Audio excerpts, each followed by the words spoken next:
Hi guys. அரசியல்ல விஜய் அவர்கள் unfit. இறந்த மக்களை நேர்ல போய் பார்க்காம, அந்த குடும்பத்தை நேர்ல போய் பார்க்காம, இறந்தவங்க குடும்பத்தை நேர்ல வர வச்சு பாக்குறாரு. அரசியல் பண்ணவே அவருக்கு தெரியல. கரூர் சம்பவத்துக்கு அப்புறம் அரசியல் சம்பந்தமா அவர் எதுக்காகவும் வெளியே வரல இப்படின்னு எல்லாரும் பேசிட்டு இருக்காங்க. ஆனா எங்க கருத்து என்னன்னா, 41 குடும்பங்களை அவர் நேர்ல வர வச்சு பாக்குறதுக்கு முன்னாடி அவர் 41 குடும்பங்களை நேர்ல சந்திக்க ட்ரை பண்ணவே இல்லையா அப்படிங்கறத ஃபர்ஸ்ட் நம்ம சிந்திக்கணும். 41 குடும்பத்தை அவர் நேர்ல போய் பாக்குறதுக்கு முயற்சி பண்ணாரு.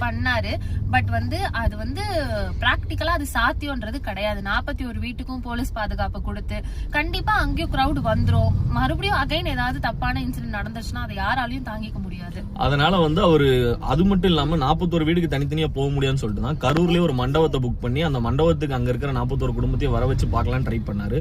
பட் அதுக்கு பர்மிஷனும் கிடைக்கல. அங்க இருக்கிற மண்டபங்கள் யாருமே அவருக்கு எந்த விதமான சப்போர்ட்டும் பண்ணல. சோ வேற வழி இல்ல. அவர் என்ன பண்ணுவாரு? இப்ப 41 குடும்பங்களை சந்திக்காம அவர் மறுபடியும் அரசியல் பிரவேசத்துக்குள்ள போயிருக்கலாம். ஆனா இருக்கிற 8 மாசத்துல அரசியல் பிரவேசத்துக்குள்ள போகலன்னா நம்ம அரசியல் வாழ்க்கையே கேள்விக்குறியாங்கிற சிச்சுவேஷன்ல கூட இறந்த 41 குடும்பங்களை சந்திச்சுட்டு தான் நான் அரசியலுக்கு மறுபடியும் வருவேன் அப்படின்னு சொல்லி அவர் இருக்கிறாருங்கிறது நான் ஆறுதல் சொல்லி அதுக்கப்புறம் தான் என்ன நான் ரீஸ்டார்ட் பண்ணுவேன் அப்படின்னு அவர் தீர்க்கமா இருக்காரு. அவர் அப்ப அரசியலுக்கு அன்ஃபிட் தான். சோ ஒரு சாதாரணமா ஒரு சின்ன உதவி பண்ணா கூட அதை விளம்பரம் தேடிக்கிற இந்த உலகத்துல 20 லட்சம் ரூபாய் பணத்தை அறிவிச்சிட்டாரு. அது பணத்தால எந்த உயிரினோட இழப்பையும் ஈடுகட்டவே முடியாது.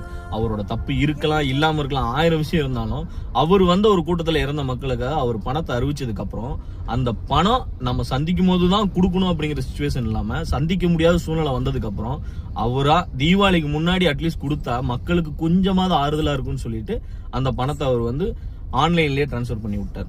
இந்த விஷயத்துல அவரோட சொந்த கட்சி, எதிர்கட்சி, பொதுமக்கள் எல்லாருமே அவர் அடிச்சா கூட, அவர் அரசியல்வாதியா 1000 முறை தோத்துருந்தா கூட, 6 கோடி பேர் ஓட்டே போடலனா கூட, எனக்காக என்ன பார்க்க வந்த மக்கள்ல இருக்கிற குடும்பங்கள்ல இருக்கவங்க இறந்த குடும்பத்தை நான் பார்த்துட்டு தான் நான் மறுபடியும் அரசியலுக்குள்ள கால் வைப்பேன்.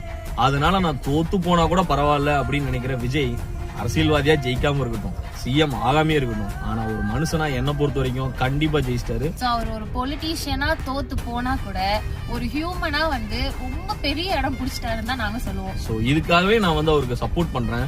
அரசியல் ரீதியா இல்ல, ஒரு மனித ரீதியா நான் அவருக்கு கண்டிப்பா சப்போர்ட் பண்றேன். I support Vijay.